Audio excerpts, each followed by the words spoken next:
मित्रों, कभी आपने अनुभव किया है कि कुछ लोग बहुत बचपन से सपना देखने लगते हैं कि मुझे भारत छोड़ के यानी कि इंडिया छोड़ करके और किसी विदेश की धरती में जाकर के और सेटल होना है। वो चाहे ऑस्ट्रेलिया हो, कनाडा हो, यूके हो, यूएसए हो या यूरोपियन कंट्री, कोई भी कंट्री हो, तो मतलब बाहर जाने के सपने बचपन से ही देखना शुरू कर देते हैं। कभी आपने महसूस किया आसपास अपने लोगों को, या आपके साथ कभी ऐसा हुआ?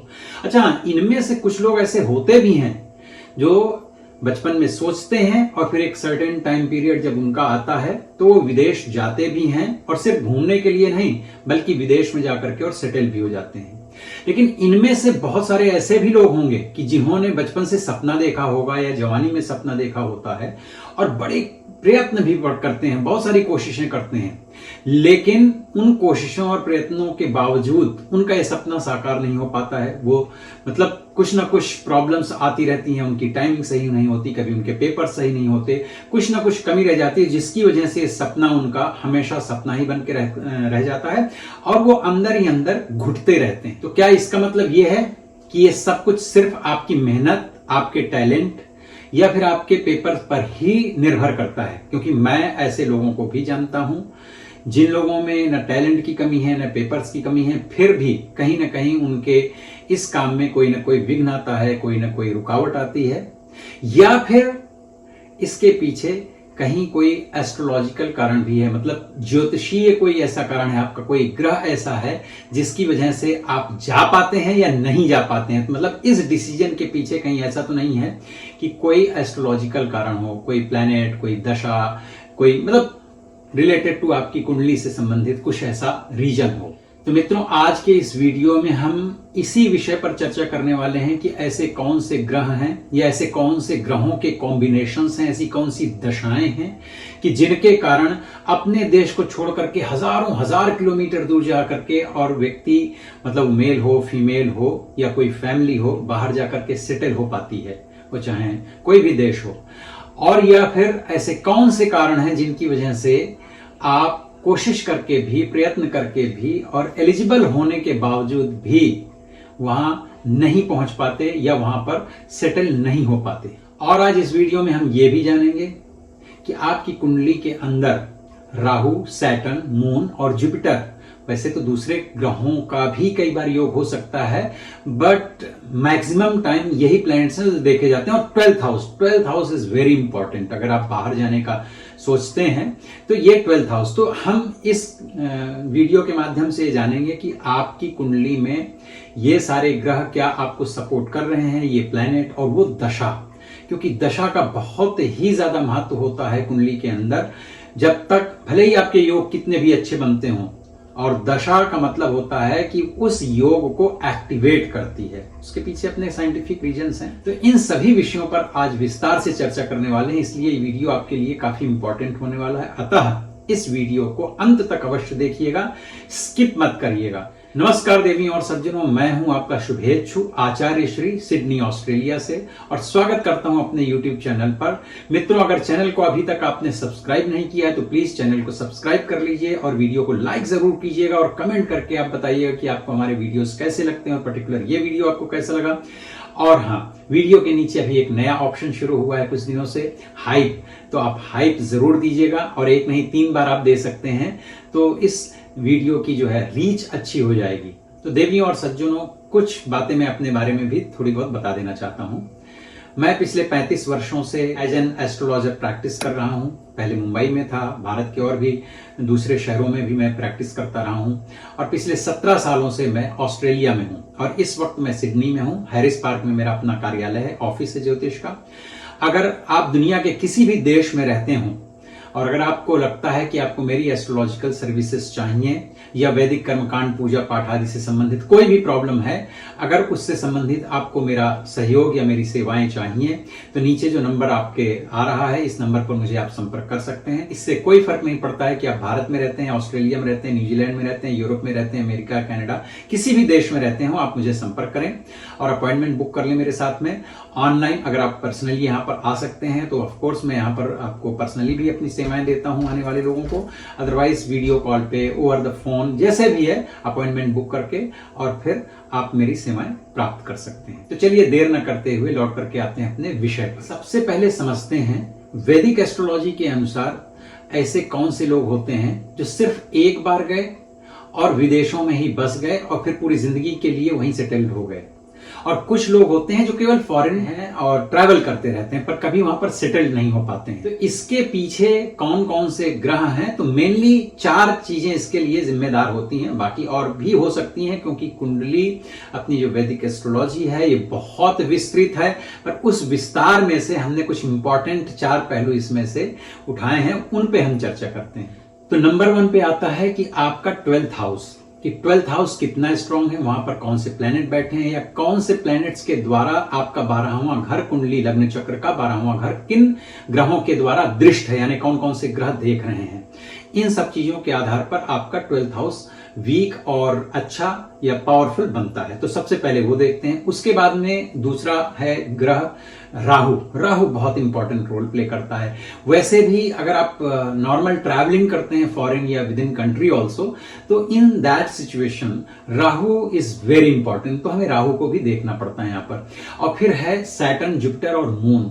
मून भी बहुत इंपॉर्टेंट है। मैं इन सब चीजों को इतने डिटेल में बताऊंगा, आपको मजा आने वाला है और काफी चीजें आपको समझ में भी आने वाली हैं। और अगर आप विदेश जाने के बारे में कभी भी सोचा हो तो आज ये वीडियो आपके लिए बड़ा महत्वपूर्ण है। कि आप में से जिसके अंदर भी कभी भी ये विचार आता हो कि मुझे विदेश जाना चाहिए, तो फिर आपको कुंडली अवश्य देख लेनी चाहिए, दिखा लेनी चाहिए। इसलिए क्योंकि आपको नहीं पता होता है कि उसकी एग्जैक्ट टाइमिंग के आपके कौन से प्लैनेट सपोर्ट कर रहे हैं या कौन सा प्लैनेट आपका वीक है जिसकी वजह से आप नहीं जा रहे हैं, तो उनको फिक्स किया जा सकता है। सारी प्रॉब्लम देखिए, पहली चीज तो जो हमारी वैदिक एस्ट्रोलॉजी है इसका जो विकास हुआ है, इसका विकास सिर्फ इसलिए हुआ है कि आपकी समस्या को जाना जाए, मतलब प्रॉब्लम को डायग्नोस किया जाए, और उसके बाद में जो वैदिक उपाय हैं उन उपायों के द्वारा उस प्रॉब्लम को फिक्स करके और आगे बढ़ा जाए। और वो केवल फॉरेन आने के ही लिए नहीं है, ये दूसरे और भी जीवन के पहलुओं में ये चीज जो है लागू होती है।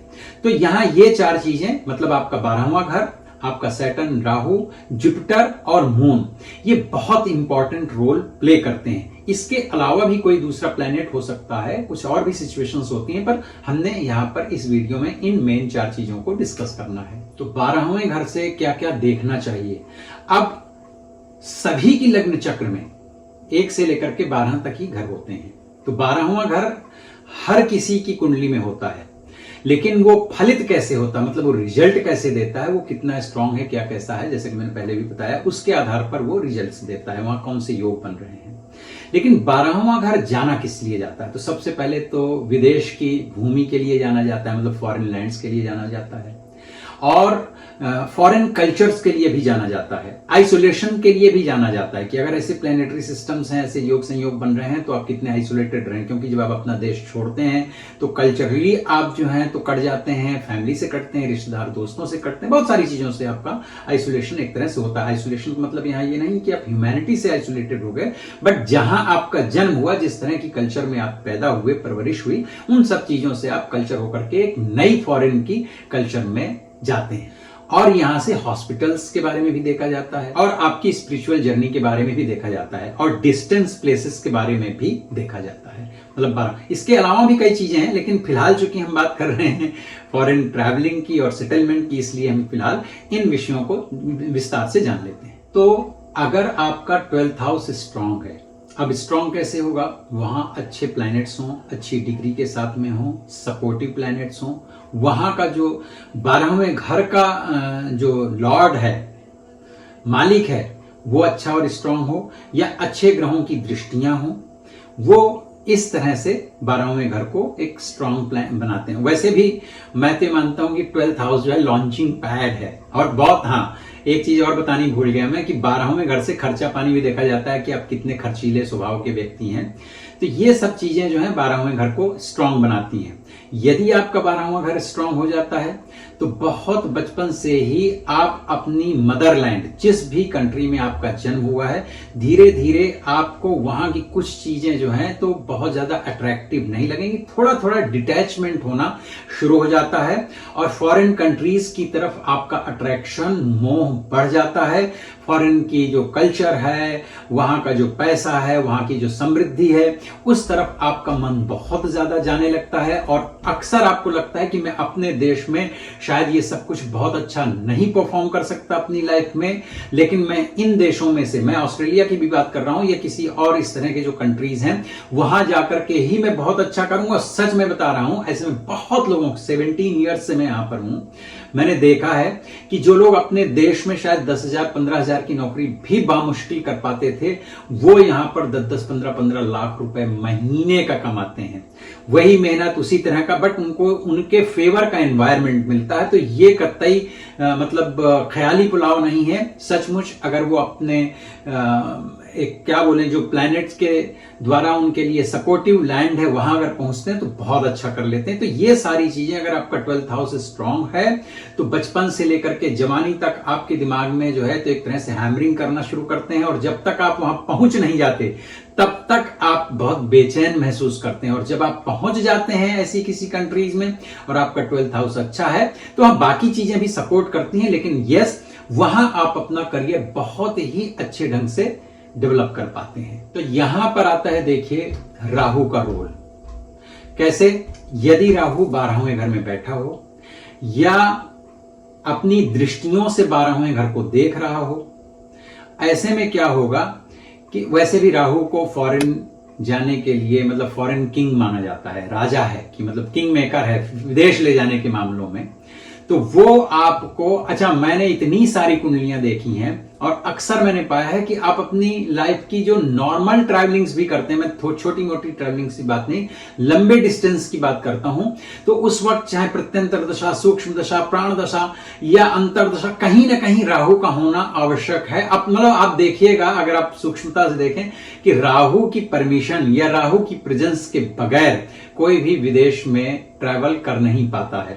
तो राहु का यहां पर सबसे ज्यादा इंपॉर्टेंट रोल है। तो अगर आप विदेश जाना चाहते हैं तो अपने राहु को चेक करें। अगर आप स्वयं नहीं समझ पा रहे हैं तो किसी जानकार, मतलब जानकार का मतलब यह है कि जिसे ज्योतिष अच्छे से आती हो, ऑफ कोर्स आप यहां पर मेरी सेवाएं भी ले सकते हैं, उनसे आप अपनी कुंडली दिखा करके और राहु और 12th हाउस के बारे में जानकारी अच्छे से प्राप्त कर लीजिए, क्योंकि राहु ही भैया आपको विदेश ले जाने में सबसे पहला सपोर्टिव प्लैनेट होता है। अगर राहु 12वें घर में है, 7th हाउस में है या 5th हाउस में है, और अगर उसका संबंध किसी भी तरह से चंद्रमा के साथ बन जाता हो, कुछ अवस्थाओं में यदि गुरु के साथ भी बनता हो, तो ऐसी स्थिति में राहु बहुत पावरफुली एक्टिवेट होता है और आपके सामने ऐसी ऐसी सिचुएशंस क्रिएट करता है कि बहुत कम प्रयत्न में भी आपका ये जो ड्रीम है वो पूरा करवाने के लिए राहु सक्षम होता है। और ऐसी स्थिति में ऐसे व्यक्तियों के अंदर विदेश को लेकर के इतना ज्यादा क्यूरियोसिटी पैदा करता है, मतलब ये योग,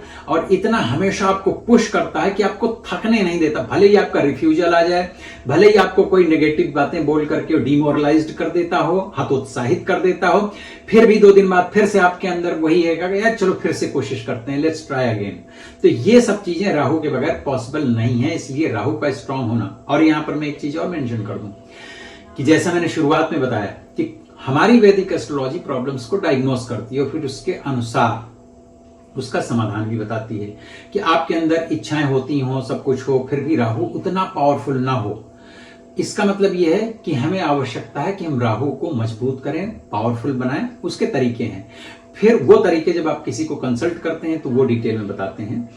वो अगर आपका हो जाता है और राहु आपका फिर सपोर्ट करने लायक स्थिति में होता है, पावर की और स्ट्रेंथ की स्थिति उसकी बढ़िया हो जाती है, तब फिर आपका जो पुराना सपना है वो पूरा हो जाता है। अच्छा, ऐसे लोगों में जिनका राहु और 12th हाउस आपस में संबंध बना लेते हैं, ऐसे लोगों को आप देखिएगा, वो भले ही अपने देश में हो लेकिन उनको फॉरेन कल्चर ज्यादा अट्रैक्टिव लगेगी। ऐसे लोग टेक्नोलॉजी की तरफ बहुत ज्यादा अट्रैक्ट होते हैं, फॉरेन लाइफस्टाइल उनको बहुत ज्यादा पसंद आती है। राहु का काम है आपको अपने देश से विदेश की धरती तक ले जाना है, लेकिन राहु कई बार आपको पीआर या वहां का परमानेंट रेजिडेंसी, वीजा, सिटीजनशिप या एक परमानेंटली सेटल करवाने में ज्यादा सपोर्ट नहीं कर पाता, क्योंकि राहु है छाया ग्रह, मतलब शैडो प्लैनेट है। ऐसे में किसका रोल सबसे ज्यादा इंपॉर्टेंट बढ़ जाता है? शनि का।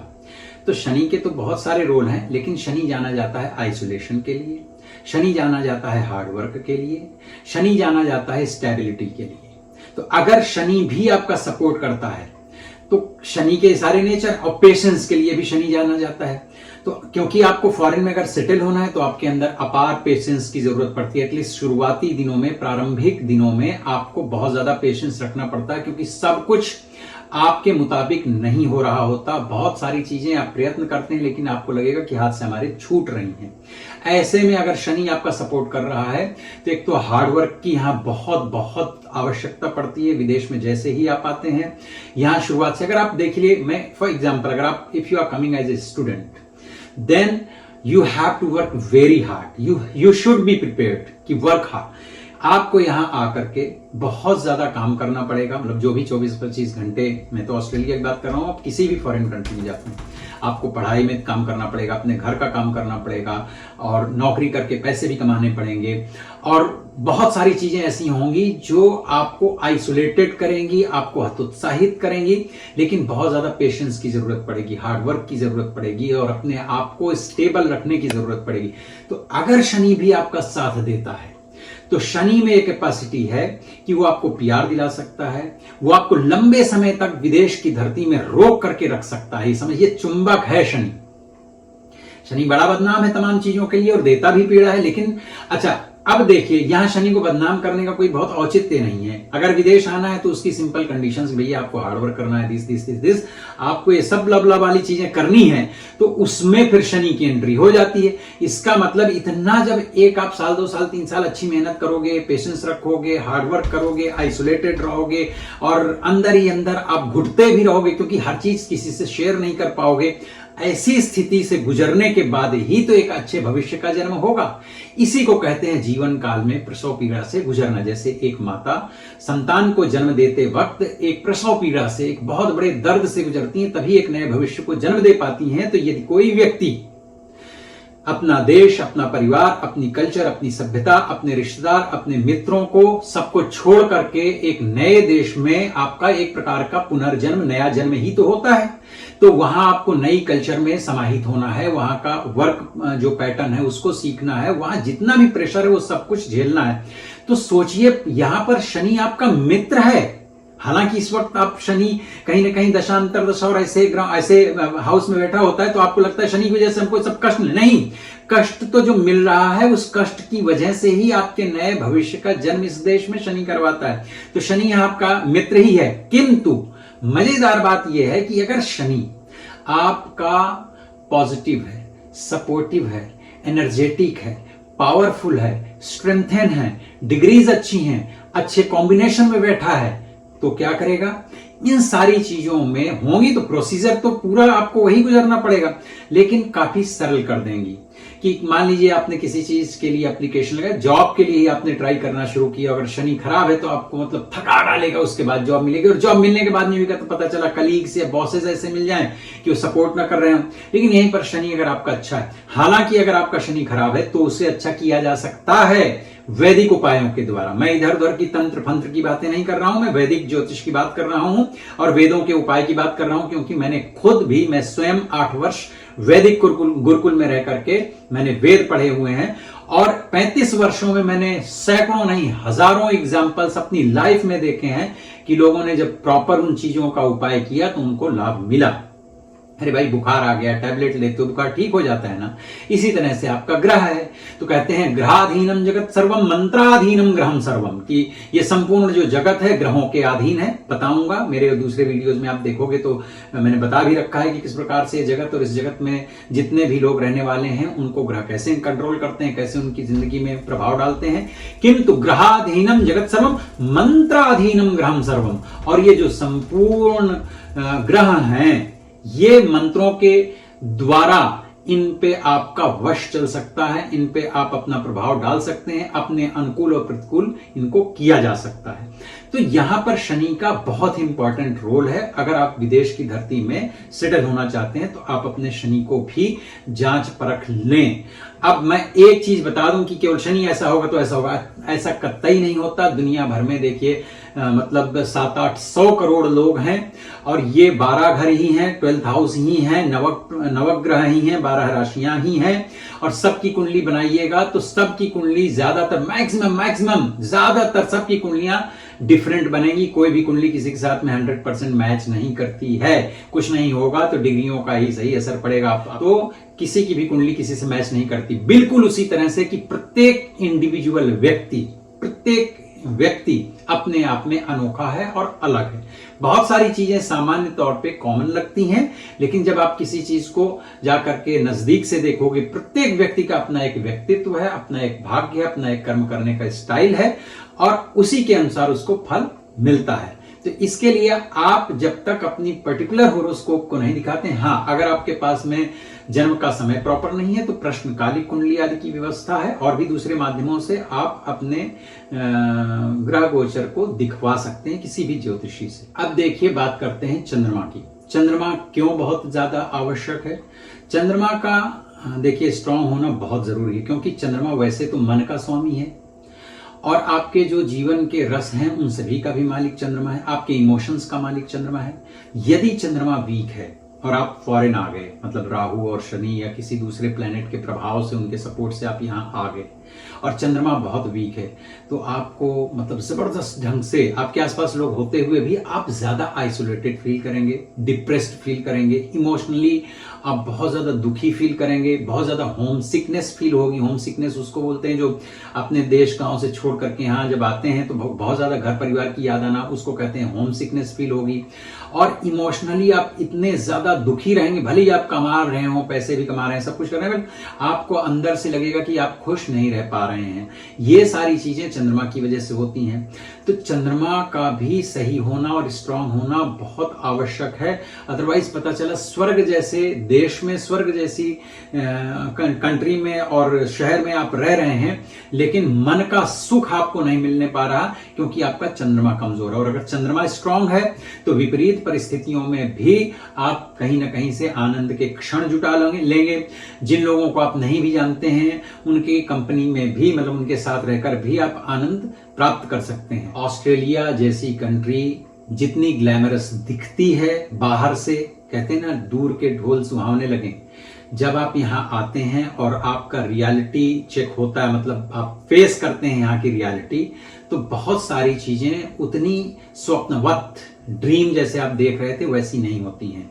धरातल हमेशा कठोर ही होता है। अगर मन मजबूत नहीं है, कहते हैं मन के हारे हार है, मन के जीते जीत, और भैया मन का मालिक है चंद्रमा। तो अगर चंद्रमा आपका अच्छा नहीं है तो आपको विचलित करेगा। चंद्रमा अगर आपका अच्छा नहीं है तो आपके सामने अगर सुखद परिस्थितियां हैं भी तो आनंद नहीं लेने देगा। तो इसलिए चंद्रमा को भी आप देखिए, और अगर ऐसी स्थिति आपके अंदर हो रही हो कि आपका मन ना लग रहा हो, आप बहुत सैड, दुखी, डिप्रेस्ड, आइसोलेटेड और मतलब आपको किसी ने चीट कर लिया, ऐसा चीटेड फील कर रहे हो, तो ऐसी स्थिति में आपको अपनी कुंडली अवश्य दिखानी चाहिए, ना कि आपको लंबे टाइम तक सफर करना चाहिए, क्योंकि इन सब चीजों का भी उपाय किया जा सकता है। 100% चीजें खत्म नहीं होती, लेकिन एक बहुत बड़े परसेंटेज तक चीजों को रिड्यूस करके और अपने को उस लेवल का चंद्रमा जो है किया जा सकता है जिससे आप इन सब चीजों को आसानी से सरवाइव कर सकें। इसके लिए सिर्फ फॉरेन का योग होना ही जरूरी नहीं है, मेंटली स्ट्रांग होना भी बहुत आवश्यक है। अब बात करते हैं देखिए जुपिटर की, यानी कि गुरु की। अगर गुरु आपका बहुत सहयोगी है, आपकी कुंडली में स्ट्रांग है, पॉजिटिव है और आपको सपोर्ट कर रहा है, तो क्या होगा कि जितना पेपर वर्क है वो पेपर वर्क में कई बार होता है रैंडमली किसी की फाइल किसी ऑफिसर ने चेक कर ली और फालतू के पेपर्स मांगना शुरू कर दिया, मतलब वहीं से प्रोसीजर लेंदी हो जाता है, पकाऊ हो जाता है और बहुत ज्यादा थक जाते हैं आप पेपर जुटा करके। पर अगर आपका जुपिटर अच्छा है तो पता चला कम पेपर्स के साथ, मैं नहीं कह रहा हूं कि जो रिक्वायरमेंट है पेपर की उनसे कम, मतलब पर जितने आपने सबमिट किए हैं उतने से भी आपकी फाइल आगे फॉरवर्ड हो जाती है। आपको अच्छी यूनिवर्सिटी मिल जाएगी या आपको जॉब की अपॉर्चुनिटीज बहुत अच्छी मिलेंगी, फ्रीक्वेंटली मिलेंगी, एक छोड़ेंगे दूसरी जॉब मिल जाएगी और अच्छी जॉब मिलेगी। आपका वहां पर जो मेंटोर हैं, जो बॉसेस हैं, वो सब अच्छे होंगे, कलीग्स आपके सपोर्टिव होंगे, जो वर्क एनवायरमेंट है वो पॉजिटिव मिलेगी, क्यों? तो उससे आपको डिप्रेशन नहीं होगा। मतलब जितना कुछ भी, और आपको ये सेंस भी हो जाएगा कि कब आपको क्या करना चाहिए, राइट डिसीजन, क्योंकि गुरु ज्ञान का देवता है, तो वो आपको इस चीज का नॉलेज बराबर देता रहेगा कि क्या कब आप क्या करें, कौन सा डिसीजन लें। तो राइट टाइम पे राइट डिसीजन आपके तमाम सारी प्रॉब्लम्स को और मुश्किलों को कम कर देता है। तो अगर जुपिटर यहां पर अच्छा है तो आपकी तमाम सारी स्ट्रगल्स को वो मिनिमाइज कर देगा, न्यूट्रलाइज कर देगा, कम कर देगा। यदि यहीं पर गुरु आपका कमजोर है और वीक है तो क्या होगा? पहली चीज तो भैया आप गलत डिसीजन करने लगेंगे, गलत लोगों पे ट्रस्ट करने लगेंगे। जहां जो पेपर लगा है कंफ्यूजन की वजह से कहो दूसरा पेपर आप लगा दें, उसकी वजह से आपका प्रोसीजर स्लो हो गया, या कई बार जो है तो इतना लेट हो गया कि आपकी फाइल रिफ्यूज हो सकती है।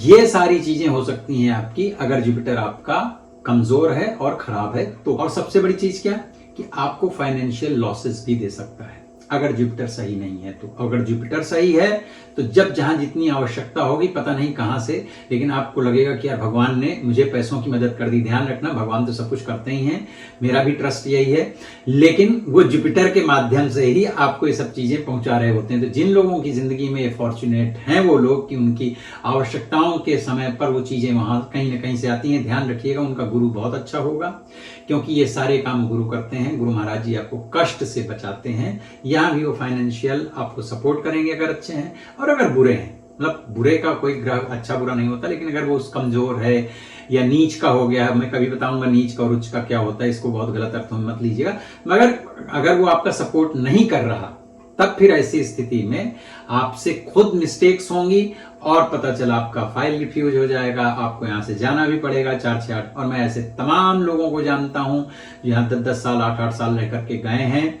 और मतलब सब कुछ था लेकिन उनका अंत में वीजा नहीं हो पाया, उनको वापस जाना पड़ा। लाखों रुपया खर्च हुए, हालांकि हाँ उन्होंने कमाया भी।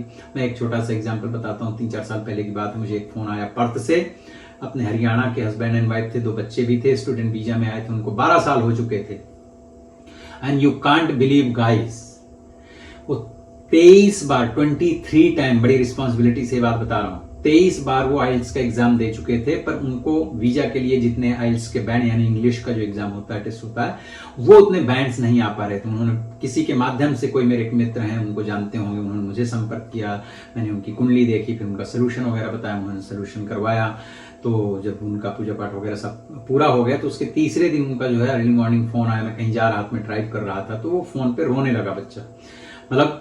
तो मुझे लगा कि इसका आइल्स का एग्जाम दिया था ऑलरेडी उनकी वाइफ ने, तो शायद रिजल्ट आया होगा, that's why he is sad. तो मैंने कहा परेशान ना हो, मैं लौट के आता हूँ, आप फोन कीजिए, मैं आपको दोबारा एक अच्छा मुहूर्त देता हूँ, उस दिन आप ट्राई कीजिएगा। और अभी पूजा हुई है, थोड़ा पेशेंस रखिए। पेशेंस तो देखिए रखना पड़ता है, तो आपका हो जाएगा। क्योंकि मुझे लगा ही इज क्राइंग, सो उसके पीछे शायद यही रीजन होगा। तो बोले नहीं पंडित जी, ऐसी कोई बात नहीं है, मैंने आपको मतलब 3-4 घंटे से वेट कर रहा था कि सुबह हो जाए तो मैं आपको फोन करूं। पर्थ और सिडनी के बीच में 3-3.5 घंटे का गैप है, मतलब टाइम का फर्क पड़ता है। तो मैंने कहा फिर बताएं क्या बात है। तो बोले अभी रिजल्ट आया है और हमें विश्वास नहीं हो रहा कि हम मतलब उतने बैंड्स हमको मिल गए, पास हो गए जितने हमको चाहिए थे। अब 24वीं बार, मतलब 23 बार आप फेल हुए हों, सक्सेस ना हुए हों, 24वीं बार आप जब सक्सेस होंगे तो आप इमोशनल तो हो ही जाएंगे। तो उन्होंने कहा कि हमें लग रहा था कि हमारे माँ बाप से भी ज्यादा आप इंपॉर्टेंट हैं, हम आपको सबसे पहले ये खुशखबरी। तो मैं भी बहुत खुश हुआ। ऐसे एक नहीं, बहुत सारे मेरे पास एग्जाम्पल हैं, प्रैक्टिकल एग्जाम्पल्स हैं जिन लोगों की लाइफ में चेंजेस होते हैं। तो कई बार बहुत छोटी छोटी चीजों की वजह से हम बड़े अटकाव, बड़े भटकाव और बड़े स्ट्रगल्स करते रहते हैं। इसके लिए भी समय समय पर अपनी कुंडली आदि को देखते रहना चाहिए, दिखवाते रहना चाहिए। भाई ऑफ कोर्स मैं एस्ट्रोलॉजर हूं, एस्ट्रोलॉजी की बात करूंगा तो समाधान भी उसी से रिलेटेड आपको बताऊंगा। अब यहां एक सबसे इंपॉर्टेंट चीज जान लेने वाली है। कुंडली के अंतर्गत कई प्रकार की दशाएं होती हैं, पर मैं यहां पर बात कर रहा हूं विंशोत्तरी महादशा की, कि सारे योग बन रहे हैं, उसके बावजूद आप कोशिश करते हैं और कार्य नहीं हो पा रहा होता है। तो उस वक्त फिर हमें चेक करना चाहिए कि हमारे प्लैनेट्स का प्लेसमेंट बराबर है, योग ग्रहों का अच्छा चल रहा है, फिर भी अगर वो एक्टिवेट नहीं हो पा रहा, कार्य आपका नहीं हो पा रहा, फॉरेन से रिलेटेड, वीजा से रिलेटेड, पीआर से रिलेटेड, तब हमको चेक करना चाहिए कि क्या हमारी महादशा, अंतरदशा, प्रत्यंतरदशा आदि में कहीं कोई प्रॉब्लम है। क्यों? क्योंकि आपका योग तभी फलित होगा, तभी रिजल्ट ओरिएंटेड बनेगा जब उसका राइट टाइम होगा। आप खेत में बीज बो करके चले आइए, लेकिन वो फसल तभी उगेगी और फल तभी मिलेगा जब उसका राइट टाइम होगा। तो टाइमिंग इज वेरी इंपॉर्टेंट। कुंडली वैदिक ज्योतिष में भी टाइमिंग, और वो टाइमिंग आती है दशांतर दशा से कि योग बन गया, पर अगर अब महादशाएं बराबर नहीं चल रही हैं, मतलब राहु की महादशा अंतरदशा हो या शनि की दशा महादशा अंतरदशा हो या गुरु की अंतरदशा महादशा हो, या जो द्वादश भाव 12वें घर 12th हाउस का लॉर्ड है, मालिक है, उसकी दशा अंतरदशा हो और वो सही बैठा भी हो, डिग्रीज वगैरह भी हो, तो ऐसे टाइम पे ऑटोमेटिक ये सारे प्लैनेट एक्टिवेट हो जाते हैं और आपको विदेश से संबंधित जो वीजा और पीआर है या विदेशों में जॉब करने से संबंधित कार्य हैं, वो अपने मन से जो है फास्ट ट्रैक पे होने लगते हैं। तो इसके लिए दशाओं का देखना बहुत आवश्यक है, क्योंकि जब तक फेवरेबल दशांतर दशा नहीं आती है तब तक ये सारे योग जो हैं एक्टिवेट नहीं होंगे, रिजल्ट ओरिएंटेड नहीं होंगे, और आपको लगेगा यार भगवान नहीं है, ये नहीं है, वो नहीं है, कुंडली में सब कुछ होते नहीं भैया। देखिए, हर चीज को जब तक आप टेक्निकली प्रॉपर नहीं समझ लेते हैं तब तक ये गलत विचार आपके दिमाग में आ सकते हैं। इसके लिए अगर आपको लगता है कि किसी एक एस्ट्रोलॉजर से मिले एंड आप सेटिस्फाइड नहीं हैं, तो आप किसी दूसरे से मिलें। हाँ, कोशिश ये करें कि जानकार व्यक्ति से मिलें, और आप इन सब विषयों पे अगर आपको कभी लगता हो तो आप मुझे जरूर संपर्क कर सकते हैं, क्योंकि मैं पिछले 17 साल से मेरे ज्यादातर लोगों की इन्हीं समस्याओं को मैं देखता आ रहा हूं। तो मुझे लगता है कि लंबे समय तक किसी पर्टिकुलर फील्ड या पर्टिकुलर विषय पे काम करने से सामने वाले की थोड़ी सी एक्सपर्टीज जो है ज्यादा हो जाती है। तो मैं अपने मन से तो कोई क्लेम नहीं कर रहा हूं, लेकिन हाँ, मुझे लगता है मुझे थोड़ी बहुत बातें ज्यादा समझ में आती होंगी, क्योंकि मैं पिछले 17 साल से इन सब वीजा और इन सब से रिलेटेड जो है तो कार्य कर रहा हूं।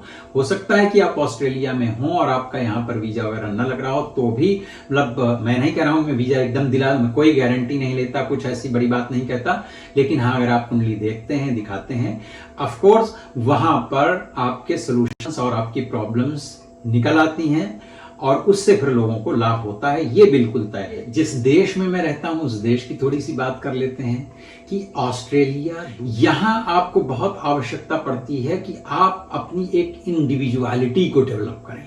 डिपेंडेंसी आपकी दूसरों पर कम हो जाती है, आप मैच्योर बड़ी जल्दी हो जाते हैं, और आप अपने सही और गलत के जो फैसले लेने की क्षमता है वो अगर आप में नहीं भी है तो यहाँ की परिस्थितियां आपको इस लायक बना देती हैं कि आप अपने सही और गलत फैसले लेने लगें। और अपॉर्चुनिटीज इतनी है हार्ड वर्किंग पीपल के लिए, आपके हाथ में रिजल्ट्स होते हैं, आपकी अपनी सक्सेस होती है। ये सारी चीजें मिला करके आपकी जो पर्सनैलिटी है उसका ट्रांसफॉर्मेशन अच्छा करती हैं। आपका मतलब पर्सनैलिटी यहाँ पर काफी ज्यादातर लोगों की हम देखते हैं कि उनकी जो है तो बदल गई पूर्ण रूप से, वो जैसे आए थे, जैसे इंडिया में थे, यहाँ आकर के जो है तो ट्रांसफॉर्मेशन उनमें बड़ी जल्दी और बहुत ही डिफरेंट होता है। एक नए किस्म का व्यक्ति यहाँ पर हो जाता है आकर के, क्योंकि यहाँ की एनर्जी ही इतनी अच्छी है, इतनी पॉजिटिव है। सुरक्षा की दृष्टि से देख लें या किसी भी दृष्टि से देख लें, यहाँ किसी को कोई लेना देना नहीं, कोई किसी को बुली नहीं करता, परेशान। हाँ, वर्क प्लेस में इधर उधर कहीं छोटी मोटी घटनाएं होती हो तो भाई इतना बड़ा देश है तो लोग स्पिरिचुअल भी हो जाते हैं, धार्मिक भी हो जाते हैं अपने काम के प्रति। चूंकि इंडियन कम्युनिटी मतलब इन जनरल काफी हार्ड वर्किंग होती है, इसलिए सक्सेस रेशियो बहुत अच्छा है हमारे देश के। तो मित्रों, इस तरह से अगर देखिए, अगर आपके ये सारे प्लैनेट जिनकी मैंने भी यहाँ पर चर्चा की है, दशाएं, अंतरदशाएं और ये प्लैनेट और ये योग बहुत वीक हैं, तो फिर मुझे लगता है कि या तो इनको आप कंप्लीटली पहले ठीक करें, जो भी है वो सारी डिटेल में चीजों को एक बार अध्ययन करवाएं अपनी कुंडली का। तो मित्रों, आज का ये वीडियो अगर आपको पसंद आया हो तो चैनल को सब्सक्राइब जरूर कीजिएगा और कमेंट करके आप बताइएगा कि क्या आप भी यहाँ आने का प्लान कर रहे हैं या ऑलरेडी आप यहाँ आ चुके हैं, या आप यहाँ जब आए तो किस तरह से आपने चैलेंजेस को फेस किया, किस तरह से प्रोसीजर किया। कमेंट सेक्शन में जाकर के आप लिख करके बताइएगा। वीडियो को लाइक जरूर कीजिएगा और अपना बहुत बहुत ध्यान रखिए। मिलते हैं फिर किसी दूसरे वीडियो में, तब तक के लिए धन्यवाद, नमस्कार।